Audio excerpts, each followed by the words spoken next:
The sport around today, cricket and cycling to come, but first football. It was a night to remember for former Ipswich striker Paul Mariner, whose Plymouth side beat Town 2-0, ending their unbeaten record at Portman Road this year.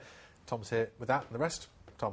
Thanks, John. Ipswich hadn't lost at home for 14 matches until this man, Paul Mariner, returned to haunt his old club. Defeat leaves Town 16th in the Championship, but 8 points clear of the drop zone, so comfortable enough.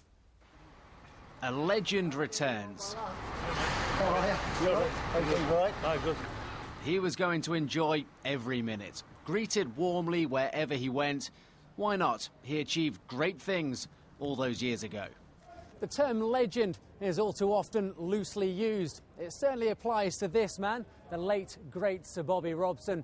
Also to Paul Mariner, who played under him. He scored almost 100 goals in 8 years at Portman Road, helping them to FA Cup and UEFA Cup glory and a special place in Ipswich fans' hearts.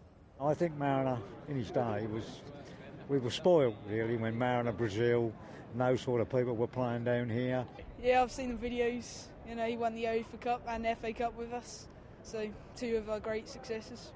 I'd like him to win tonight in a way, but we need the points, don't we? So I must be an Ipswich fan, really. But I've just got a soft spot for Paul Mariner, yeah. Mariner received a generous reception from the crowd and his team responded. Bradley Wright-Phillips pounced for Plymouth's first, Damien Delaney at fault in the build-up, Owen Garvin blundered for their second. His attempted headed back pass, never enough oomph on it.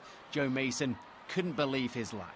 We shouldn't overreact as well. It's our first defeat since last September at home, and we've kept 4 clean sheets at home over the previous week. So you know, you got to keep your head as well and understand where the team is at. And we have been inconsistent all season. It was a special night for me. A tremendous reception from the fans. I got a little choked up, to be perfectly frank, because it's a special place for me, Portman Road, and it was topped off by a sensational performance by the players.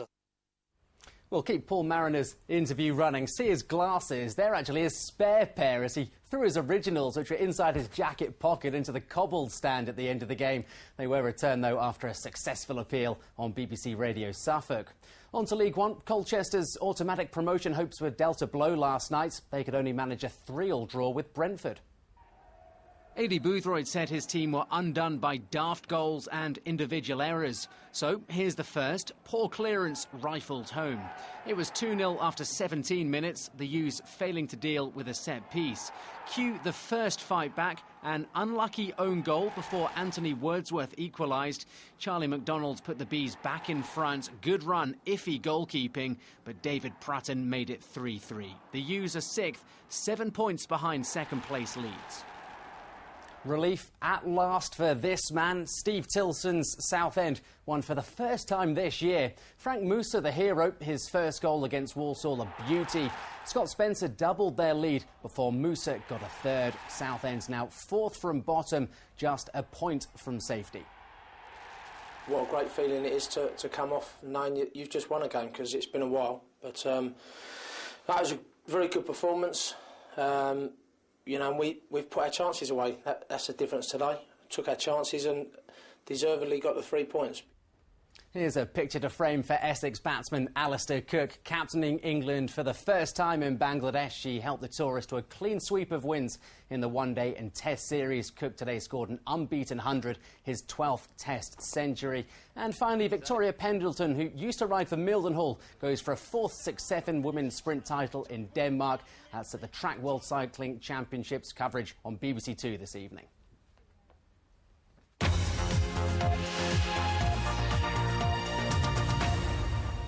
You're watching Look East from the BBC. Coming up... So, what did you make of the budget? Has it made a difference to your life? If so, how big? Today, we've been to Lowestoft, which is in the Waveney constituency. It will be a key marginal in the election. So Mike Liggins asked voters there what the budget meant to them.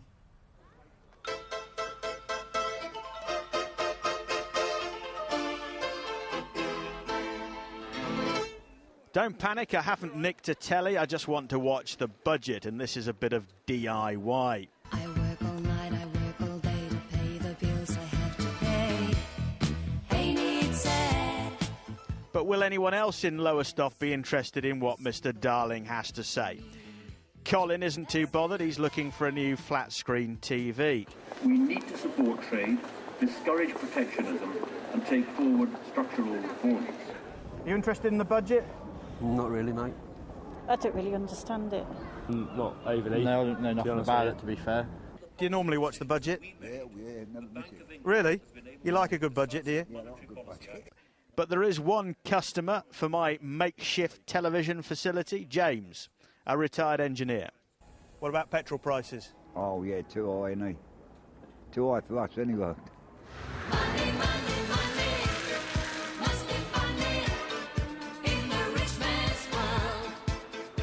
So the fuel price increase will be phased in, 2% on wine, beer and spirits from Sunday, tobacco duty up by 1%. But is this a budget for business, big or small? Martin Blythe has run this off-licence and general stores in Lowestoft for 25 years.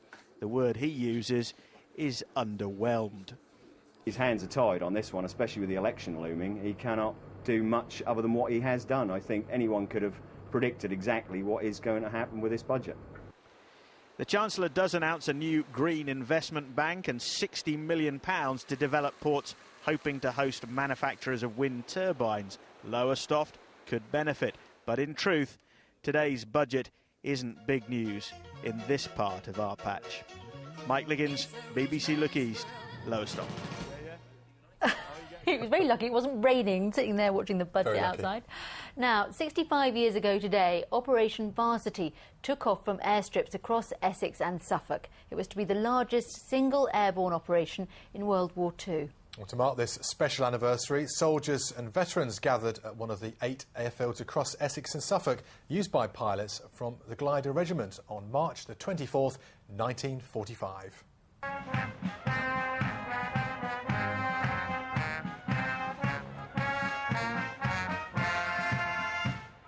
Soldiers from the Army Air Corps from Wattisham Airfield marching in woodland on the site of the Earl's Cone Airfield used in Operation Varsity 65 years ago today. It was the crossing of the Rhine into Hitler's Germany.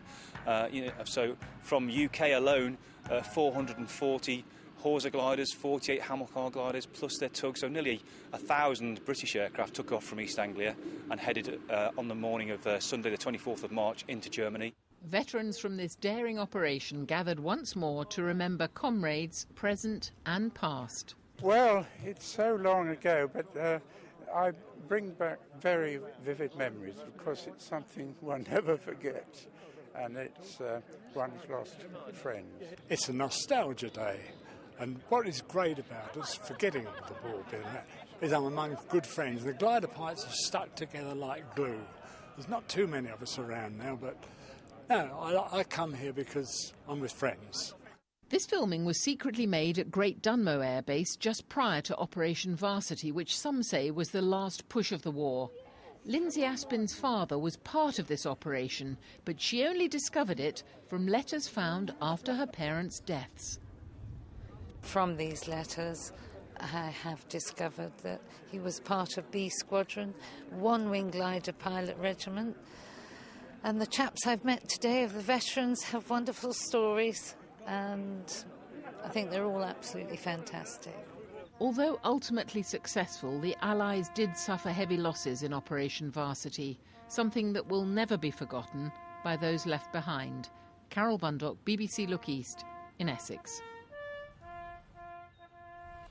What time now for the weather? It was warm today, Phil. Is it going to continue? It was very pleasant.